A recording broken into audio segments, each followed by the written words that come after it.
Friends எல்லாருக்கும் வணக்கம். Welcome to S N talks. இன்னைக்கு சிறுகடிக்க ஆசையில் மீனாவுக்கும் முத்துக்கும் ஒரு மிகப்பெரிய சந்தோஷமான விஷயம் தாங்க நடந்திருக்கு. மீனா முத்துக்கிட்ட போய் நீங்கள் ஏன் காரை விற்றீங்கன்னு எனக்கு தெரிஞ்சிருச்சு, நீங்கள் ஏன் என்கிட்ட சொல்லவே இல்லை, அந்த சிட்டியை போய் பயங்கரமாக திட்டிட்டு வந்துட்டேன் அப்படின்னு சொல்கிறாங்க. முத்து வந்து நீ ஏன் அங்கே போனால், அவனே ஒரு பொறுக்கி பையன் அப்படின்னு கேட்குறாங்க. அவன் உங்களை காலெல்லாம் விழ சொல்கிறக்க நான் பார்த்துட்டு சும்மா இருக்க சொல்கிறீங்களா அப்படின்னு மீனா கோவமாக கேட்குறாங்க.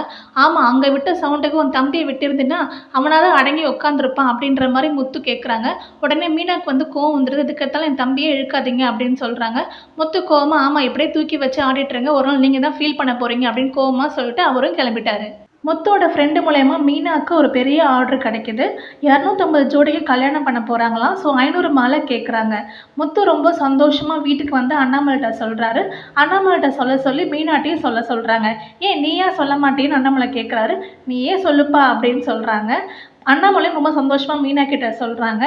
மீனா முதல்ல எப்படி 2 நாளில் 500 மாலை கட்டி முடிக்க முடியுமாமா, என்கிட்ட ஒரு வார்த்தை கேட்டிருக்கலாம்ல அப்படின்னு சொல்கிறாங்க. அப்புறம் முத்து வந்து முடியாதுன்னா ஆர்டரை திருப்பி கொடுத்துர்லாம் அப்படின்னு சொல்கிறாரு. மீனா உடனே வேண்டாம், நான் நாளைக்கு சீக்கிரம் ஆரம்பித்தா கண்டிப்பாக முடிச்சிடலாம் அப்படின்னு ரொம்ப நம்பிக்கையாக சொல்கிறாங்க. முத்துவும் சந்தோஷமாக இருக்கார். மீனா வந்து நாளைக்கு பூ வாங்க போகணும்னு சொல்கிறாங்க. நாளைக்கு காலம்பரே போயிடலாம்ப்பா அப்படின்ற மாதிரி முத்துவும் சொல்கிறாங்க. அண்ணாமலை சிரிச்சுட்டு அவங்க தகவல் பரிமாற்றங்கள்லாம் முடிஞ்சிருச்சா, நான் கிளம்புறேன் அப்படின்னு சொல்லிட்டு அவரும் கிளம்பிட்டாரு. முத்துவும் மீனாவும் அவங்கவுங்க வேலையை பார்க்க அவங்களும் கிளம்பிட்டாங்க. இப்போ தான் ரோஹிணி வந்து ஒரு விஷயத்தில் மனோஜ்கிட்ட மாட்டியிருக்காங்க. பேங்க்கில் ஒரு 3 இயர்ஸ் பிஃபோர் வந்து கடன் வாங்கியிருப்பாங்க போல், அந்த லோன் கட்டவே இல்லை போல். அந்த லோன்காரங்க வந்து மனோஜும் ரோஹிணி ரோட்டில் நடந்து போயிட்டு இருக்கும்போது கரெக்டாக பிளாக் பண்ணி பிடிச்சிட்டாங்க. அந்த பேங்க்காரங்க வந்து மடக்கி வந்து எப்போவே பணம் கட்டணும், இதுக்கப்புறம் 1 மந்த் தான் டைம் அப்படின்ற மாதிரி சொல்லிட்டாங்க. உடனே மனோஜ் ரொம்ப கோவமாக ஏன் என்கிட்ட சொல்லலை அப்படின்னு வந்து ரோஹிணியை கேட்குறாரு. ரோஹிணி என் ஃப்ரெண்டோட அம்மா ட்ரீட்மெண்ட்காக வாங்கியிருந்தோம், பாதி கட்டிட்டோம், மீதி பாதி கட்ட முடியல அப்படின்னு சொல்கிறாங்க. மனோஜ் கோவமாக எதுவாக இருந்தாலும் என்கிட்ட சொல்லிருக்கணும்ல அப்படின்னு கேட்குறாரு. ரோஹிணி உடனே கோவமாக வந்து மனோஜை குத்தி காமிக்க ஆரம்பிச்சிட்டாங்க. அவர் வந்து 27 lakhs செட்டு போய் ஒரு பொண்ணுகிட்ட ஏமாந்தார் இல்லையா, அதை வந்து குத்தி காமிக்கிறாங்க. மனோஜோட ஃபேஸே மாறி போயிடுது.